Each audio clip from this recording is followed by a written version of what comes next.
Assalamualaikum Akang Teteh, selamat pagi.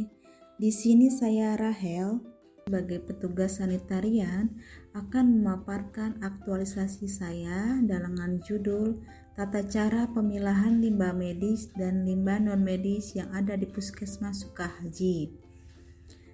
Hal ini dalam rangka untuk membantu menyelesaikan aktualisasi saya dalam latihan dasar CPNS tahun 2022.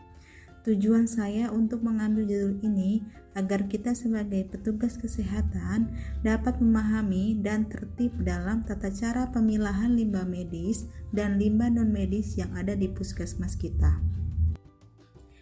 Pertama, apa yang dimaksud dengan limbah? Limbah menurut Permen KLHK nomor 56 tahun 2015 tentang tata cara dan persyaratan teknis pengolahan limbah berbahaya dan beracun dari fasilitas kesehatan. Limbah adalah hasil sisa suatu usaha dan atau kegiatan. Apa saja jenis limbah yang ada di puskesmas? Yang pertama adalah limbah medis dan yang kedua adalah limbah non-medis. Apa saja yang dimaksud dengan limbah medis dan limbah non-medis? Limbah medis itu sendiri adalah hasil buangan aktivitas medis petugas kesehatan. Dan limbah non-medis itu sendiri adalah limbah padat yang dihasilkan dari kegiatan di luar medis yang berasal dari dapur, perkantoran, tanaman, dan halaman. Contoh limbah medis yang ada di puskesmas yaitu untuk jenis limbah infeksius. Contohnya adalah masker bekas, kedua sarung tangan bekas, ketiga perban bekas, dan yang terakhir set infus. Untuk jenis limbah tajam, contohnya yaitu alat suntik bekas, ampul bekas, kaca preparat, dan alat rapid.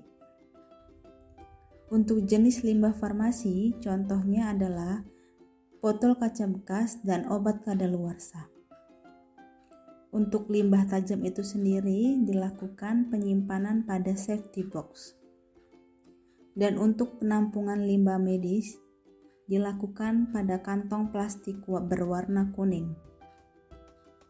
Untuk contoh limbah non-medis puskesmas yaitu yang pertama, sisa-sisa makanan, kedua, sedotan atau plastik bekas, ketiga, botol bekas, keempat, kertas bekas. Lalu untuk penampungannya pada kantong plastik yang berwarna hitam.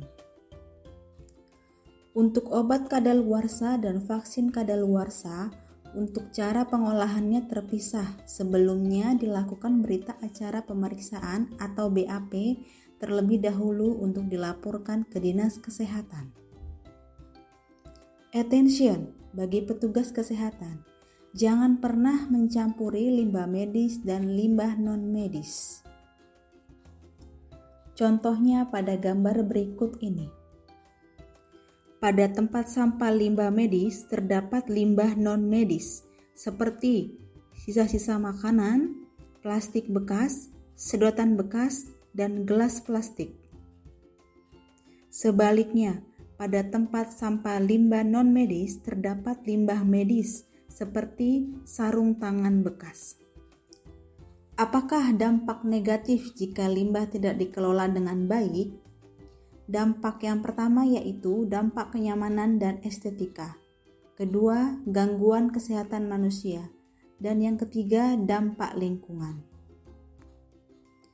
Untuk tempat sampah yang memenuhi syarat, yang pertama harus kedap air, yang kedua tertutup, yang ketiga terdapat label, dan yang keempat dialasi dengan plastik yang sesuai.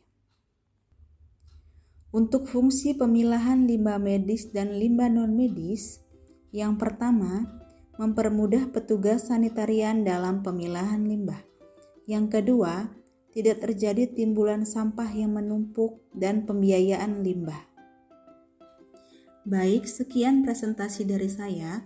Semoga penjelasan tadi mudah dimengerti dan dapat bermanfaat bagi kita sebagai petugas kesehatan.